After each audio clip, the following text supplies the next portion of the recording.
السلام علیکم ورحمۃ اللہ وبرکاتہ۔ قرآن شریف کی آیات اور حضور احمد محمد صلی اللہ علیہ وسلم کی احادیث اور بزرگوں کے واقعات میں اللہ جل شانہ سے ڈرنے کے متعلق جتنا کچھ ذکر کیا گیا ہے اس کا احاطہ تو دشوار ہے، لیکن مختصر طور پر اتنا سمجھ لینا چاہیے کہ دین کے ہر کمال کا زینہ اللہ کا خوف ہے۔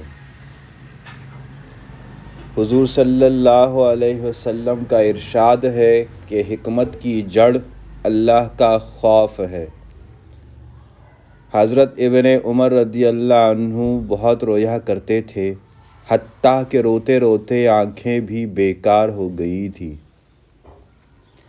کسی شخص نے ایک مرتبہ دیکھ لیا تو فرمانے لگے کہ رونے پر تعجب کرتے ہو، اللہ کے خوف سے سورج روتا ہے۔ ایک مرتبہ ایسا ہی قصہ آیا تو فرمایا کہ اللہ کے خوف سے چاند روتا ہے۔ ایک نوجوان صحابی پر حضور صلی اللہ علیہ وسلم کا گزر ہوا، وہ پڑھ رہے تھے جب فَإِذَا انشَقَّتِ السَّمَاءُ فَكَانَتْ وَرْدَةً كَالدِّهَانِ پر پہنچے تو بدن کے بال کھڑے ہو گئے، روتے روتے دم گھٹنے لگا اور کہہ رہے تھے کہ ہاں، جس دن آسمان پھٹ جائیں گے میرا کیا حال ہوگا، ہائے میری بربادی۔ حضور صلی اللہ علیہ وسلم نے ارشاد فرمایا کہ تمہارے اس رونے کی وجہ سے فرشتے بھی رونے لگے۔ ایک انصاری نے تہجد پڑھا اور پھر بیٹھ کر بہت روئے، کہتے تھے کہ اللہ ہی سے فریاد کرتا ہوں جہنم کی آگ کی۔ حضور صلی اللہ علیہ وسلم نے ارشاد فرمایا کہ تم نے آج فرشتوں کو رلا دیا۔ عبداللہ ابن رواحہ رضی اللہ عنہ رو رہے تھے، بیوی بھی ان کی اس حالت کو دیکھ کر رونے لگی۔ پوچھا کہ کیوں روتی ہو؟ کہنے لگی کہ جس وجہ سے تم روتے ہو۔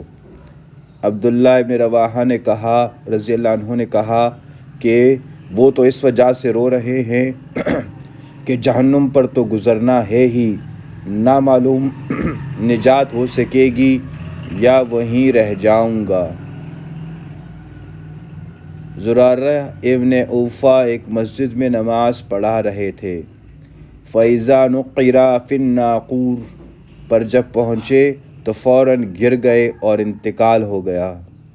لوگ اٹھا کر گھر تک لائے۔ حضرت خلید رحمۃ اللہ علیہ ایک مرتبہ نماز پڑھ رہے تھے، کُلُّ نَفْسٍ ذَائِقَةُ الْمَوْتِ پر پہنچے تو اس کو بار بار پڑھنے لگے۔ تھوڑی دیر میں گھر کے کونے سے آواز آئی کہ کتنی مرتبہ اس کو پڑھو گے، تمہارے اس بار بار کے پڑھنے سے 4 جن مر چکے ہیں۔ 4 جن مر چکے ہیں۔ ایک اور صاحب کا قصہ لکھا ہے کہ پڑھتے پڑھتے جب وَرُدُّوا إِلَى اللَّهِ مَوْلَاهُمُ الْحَقِّ پر پہنچے تو ایک چیخ ماری اور تڑپ تڑپ کر مر گئے۔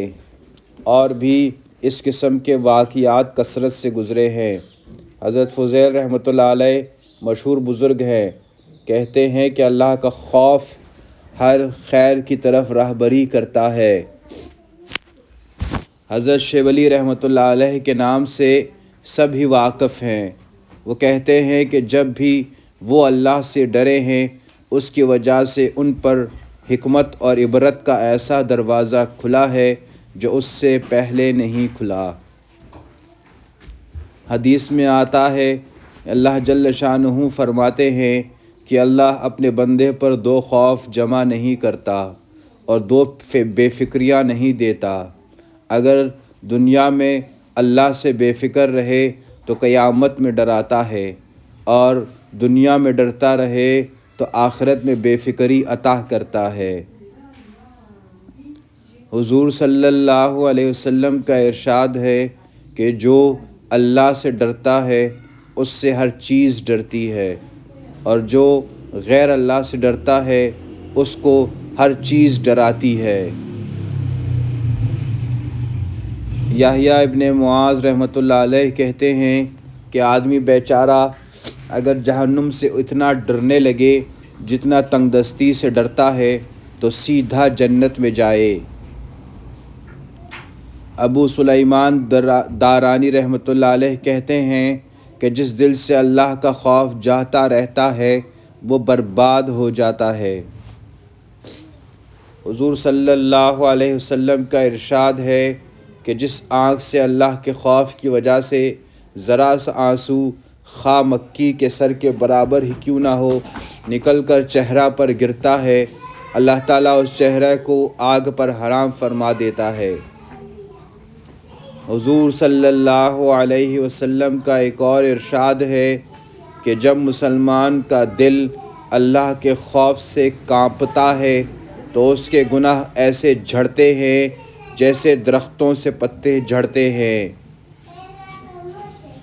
نبی محمد احمد صلی اللہ علیہ وسلم کا ایک اور ارشاد ہے کہ جو شخص اللہ کے خوف سے روئے اس کا آگ میں جانا ایسا ہی مشکل ہے جیسا دودھ کا تھنوں میں واپس جانا۔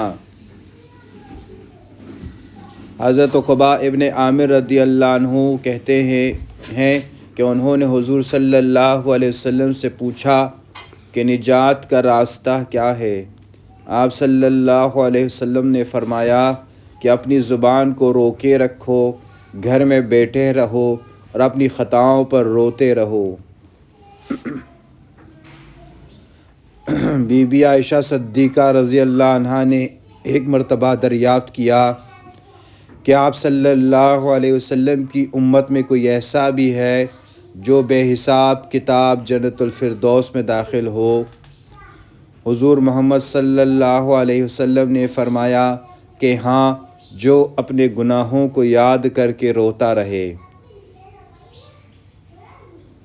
آقا صلی اللہ علیہ وسلم کا ایک اور ارشاد ہے کہ اللہ کے نزدیک دو قطروں سے زیادہ کوئی قطرہ پسند نہیں، ایک آنسوں کا قطرہ جو اللہ کے خوف سے نکلا ہو، دوسرا خون کا قطرہ جو اللہ کے راستے میں گرا ہو۔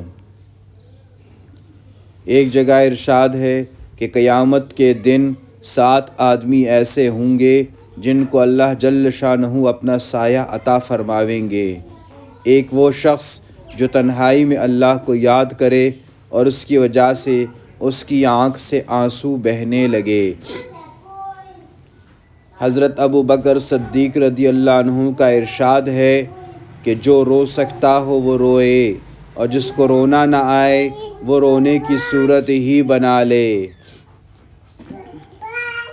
محمد ابن منقدر رحمۃ اللہ علیہ جب روتے تھے تو آنسوؤں کو اپنے منہ اور داڑھی سے پونچھتے تھے اور کہتے تھے کہ انہیں یہ روایت پہنچی ہے کہ جہنم کی آگ اس جگہ کو نہیں چھوتی جہاں آنسو پہنچے ہوں۔ ثابت بنانی رحمۃ اللہ علیہ کی آنکھیں دکھنے لگی۔